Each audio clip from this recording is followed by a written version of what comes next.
to my kitchen and a new episode of The Holidays Are Coming. And they are in fact coming because they are 1 week away. 1 week from today is Christmas. Today is Tuesday the 18th. And in 1 week we will all be celebrating Christmas. And then a week after that we will all be celebrating the New Year. The birth of our Savior. That's right. Christmas, the birth of our Savior. That's absolutely right. My daughter had a project, Molly had a project in school that irritated me, and I'll tell you about that while I'm cooking.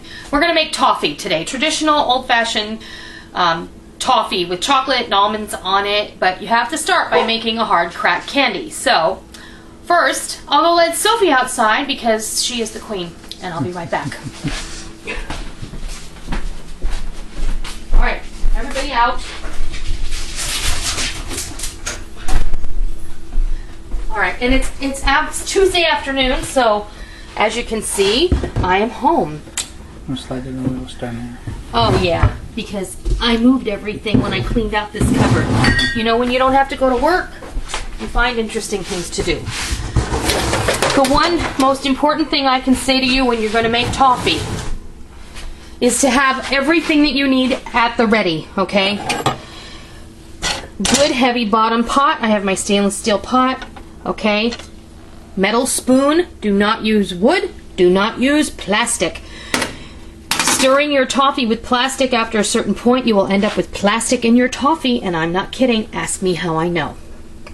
It'd be like on the cartoon when they stir the witch's brew. And it comes up with just the handle, yes. I have 4 sticks of butter. You may not use margarine, this must be butter, okay, has to be butter. 4 sticks, so that's 1 pound of butter. We're going to need 2 cups of granulated sugar and a pinch of salt. Some recipes call for water, mine does not. I think that just prolongs the process because you're really cooking all that water out, so when you put the water in, you have to wait for it to cook out. I think that defeats the purpose. So there's already plenty of water in the butter. So I'm going to put this over medium heat to melt. The other thing that you're going to need is a very clean sheet pan. Okay, I scrubbed the sheet pan. You don't need to do anything to it. You just need to make sure that it is impeccably clean. And this is a well-used sheet pan, but I can assure you that I have just scrubbed it Stained and dirty are 2 different things. Dried it very well. And any good bakery that you go into, their pans are going to look very similar to this. So I can assure you that's the truth. You're going to need a bag of chocolate chips, your choice. You can use semi-sweet or milk. Today I'm going to use semi-sweet, and I'm going to use the mini morsels. They're right here. And I like to use the mini ones because they melt faster, and I'm impatient. So that's that. And I also... I was just going to point out, I was moving the butter with my mind. Are you? Are you doing the Jedi mind trick on the butter?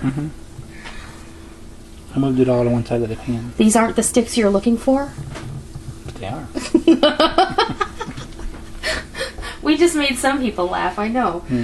We're also going to use about 2 cups of chopped almonds, and I had some whole almonds in the food storage, vacuum sealed. I took 2 cups out and I ran them in my little mini chopper, and that's that. So you're going to wait. I like to wait for the butter to almost melt all the way before I go ahead and put the sugar in, because again,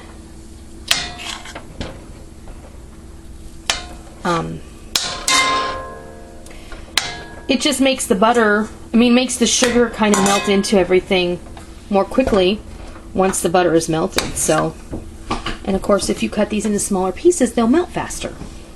Or at least in theory they will. I don't know. It is what it is, right? Okay, so when this is all melted, I'll come back and I'll show you what happens next. Our butter is almost melted all the way, and I've gone ahead and I put my candy thermometer. Now you can get cheap candy thermometers at any big box discount store. It doesn't matter, they're not that expensive, but I will warn you, you should never put them in the dishwasher. You should never submerge them into hot water or in the sink or anything. And when you are finished using them, you should never take them out of the pot and then put it in the sink full of water, because you will definitely ruin your thermometer. But the other thing I wanted to mention while I'm letting the animals in. Sissy! We're boiling. We're boiling. Well, good. It's just right for the sugar then. one thing I wanted to mention, let me turn it down a little. See, that's the water starting to cook out of there. So it's like I said, I know that there are some recipes that call for water. I see no purpose. Your thermometer, see this one, you can't touch the bottom. So if this touches, you see, the ball of the thermometer is never going to touch the bottom of the pot because of this. It has a bracket. You can put that right against the bottom. But if you have the traditional old-fashioned candy thermometer that looks like, I should have pulled it out. Well, like this. This is what most of you are going to have. Okay, this little thing goes up and down for a reason. You want to stick it like right there. You don't want that to go all the way to the bottom because you will get a misread and you will mess up. 2 cups of sugar goes in here. Okay. And now we stir. I'm sorry. Stir it up really well and get that sugar all dissolved so that it becomes a cohesive liquid state. And it's going to take a few minutes. Okay.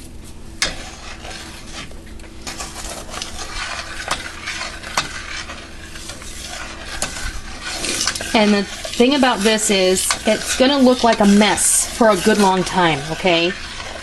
Eventually, once it starts to bubble, it's going to look like sea foam. If you're familiar with that. It's a hot mess. It is going to look like a hot mess. And I will warn you, if you're going to make this, please don't have any small children around because this is going to be like red hot magma and it will definitely hurt someone. All right? We're talking 3rd-degree burns.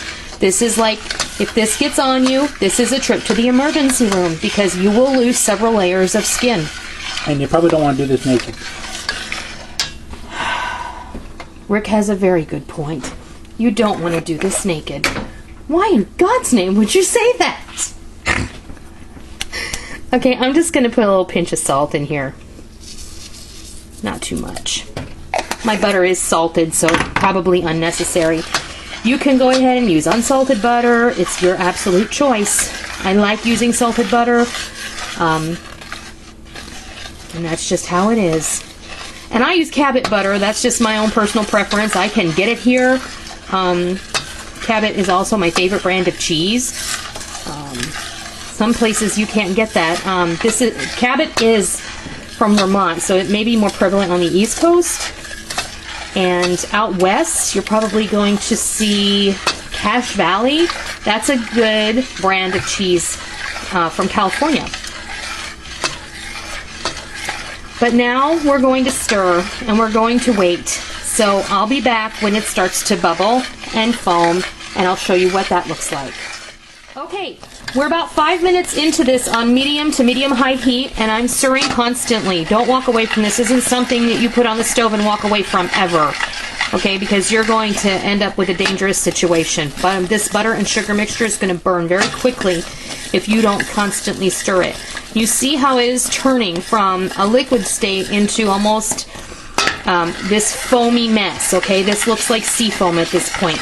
And that's all the water has basically cooked out of that butter. Now, if you had a recipe where you added water to it, you're still going to be at the other stage because you're going to be still cooking all that water out of it. You can see now how it's starting to turn brown, right? It's starting to darken. We're at One thing I can see that the water does is help dissolve the sugar. Well, that is true. We're at about 230 degrees right now on this thermometer, and I don't know if you're going to be able to see that. But you're going to want to cook this to 300 or 295 to 300 degrees, which is a hard crack stage, okay? You're going to want to stir this the whole time. Like I said, do not walk away from it. And the last 10 degrees or so is going to seem like it's going to take for flippin' ever. So do not despair. Just know that it's going to take a while. All right. This is the same kind of deal that you're going to do if you're going to make peanut brittle. And I was thinking about making some peanut brittle. We'll just see how things go. But I don't make peanut brittle for Christmas. then I'll be sure and make some for Valentine's Day or something, okay? There's a lot of people who enjoy peanut brittle. Does she? We are slowly approaching 250 degrees. And I'm just going to stand here and I'm going to keep stirring it. When it reaches the required temperature of between 295 and 300, I'm going to come back and then we're going to pour this into our pan, a clean pan. Yep. We are approaching the 300 degree mark, at which point we are there. If you look, I don't know if you can see it. Looks and smells like coffee. Okay. Can you see it? 300 degrees? I don't know if you can or not. Yep. Okay. Tap off your thermometer. Remove it to the side. Don't lick it. Don't lick it. You'll lose your tongue. I've turned off the heat. Give this a good stir. And you can see how nice and brown it looks. And this is just 2 ingredients and a little pinch of salt, right? There's butter, sugar, and a little pinch of salt, which you can absolutely leave out. Okay.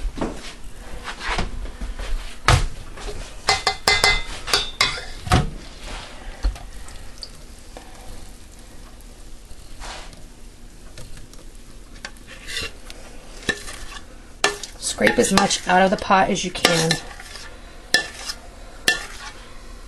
Put your pot in the sink with your spoon. Then kind of rock your pan.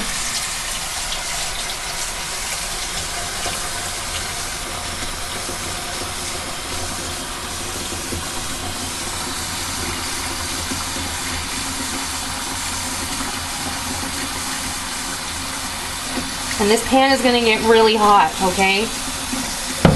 Don't worry about having buttered the pan or sprayed the pan. There is enough butter in this toffee that is not going to be a problem, okay? The only other thing I'm going to do now is I'm going to take my offset spatula because I can. I'm going to spray it with a little vegetable spray and I'm going to kind of coax this because I like it to cover the bottom of the pan.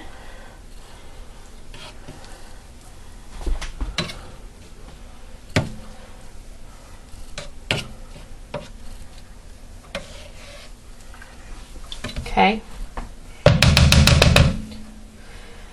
And this isn't going to cool off anytime soon, so, you know, no worries. And this pan is really hot.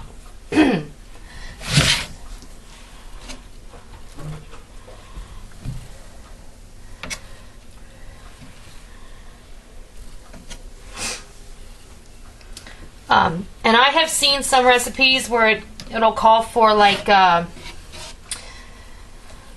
use 4 sticks of butter and 2 cups of sugar, and some recipes will call for 6 sticks of butter and 3 cups of sugar. I find that to be a little on the thick side, so that's just my own preference, okay?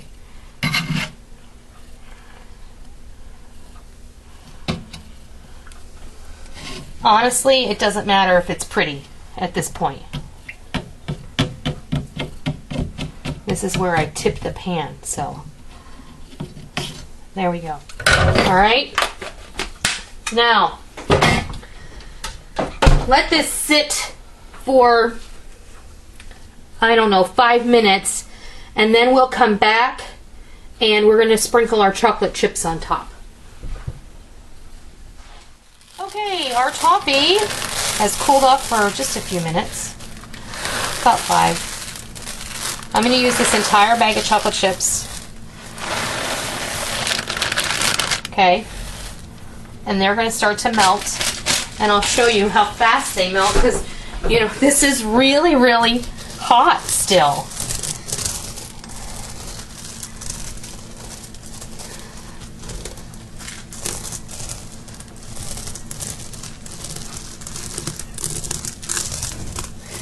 And if you wait, if you're not impatient like I am, because I'm a really impatient person, I like things done now, in a hurry.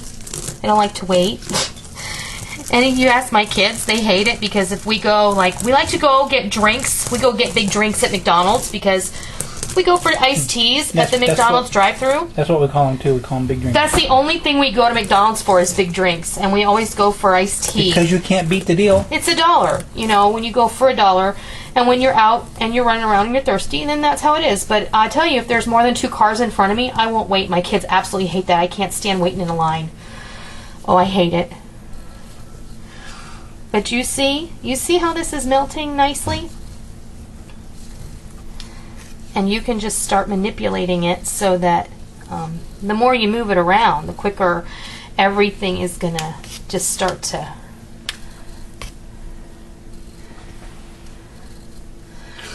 And if you sprinkle these chips on and walk away from it for a few minutes, and you know you'll come back and everything will be nice and soft. You know, evidently I'm not a virtuous woman because patience is a virtue, is what they say. I've heard that anyway.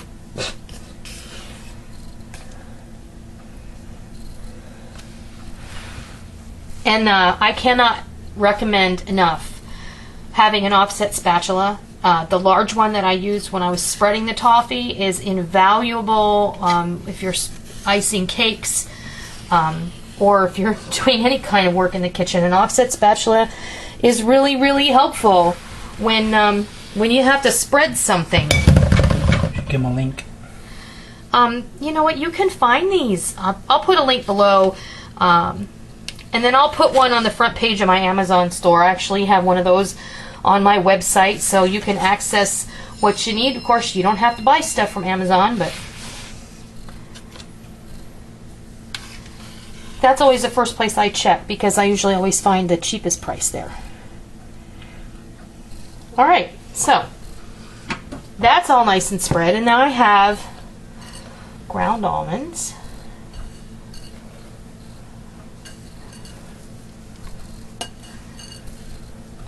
And you don't have to use almonds. You can use whatever kind of nuts you like. You don't have to use nuts at all. This makes it very much like, ooh, okay, I got chocolate on my fingers now. Oh no. Almond roca. You know almond roca is fantastic.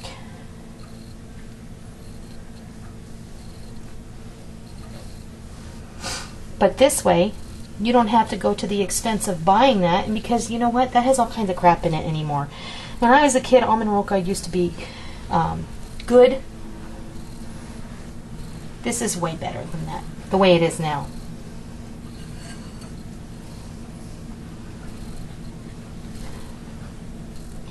Give it a good press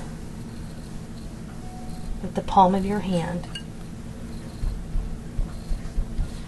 And then we're going to put this in the fridge for about an hour. And when it's time to take it out and break it up, I'll bring you back and I'll show you what it looks like. Alright, this has been in the fridge for almost an hour. And it's ready. We can go ahead and start cracking it. See?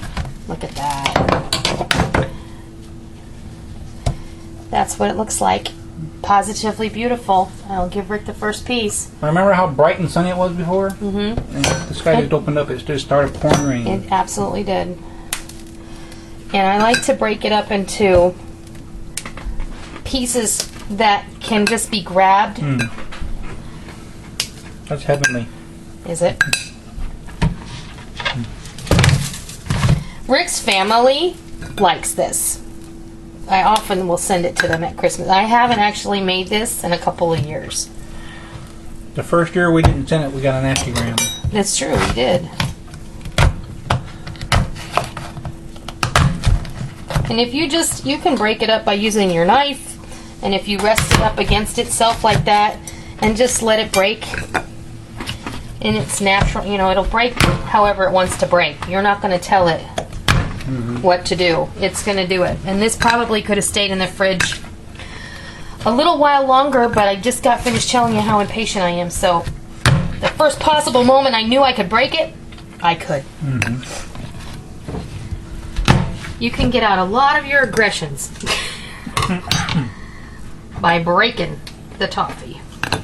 And you are going to lose a bit of your almonds, but you know what? Please put those in a Ziploc bag or in a plastic container and put them in your freezer, because the next time you make toffee, you can use those over again. There's nothing wrong with that.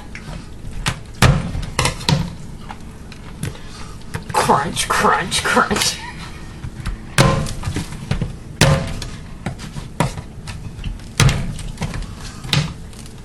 And there you have it. That is how I make my traditional toffee that my family loves. I've been making it a long time. And maybe I'll come back and show you how I make peanut brittle. So, that's how easy toffee is. Just really a few ingredients and a little bit of time. I hope you try it. I hope you love it. Till next time, Merry Christmas!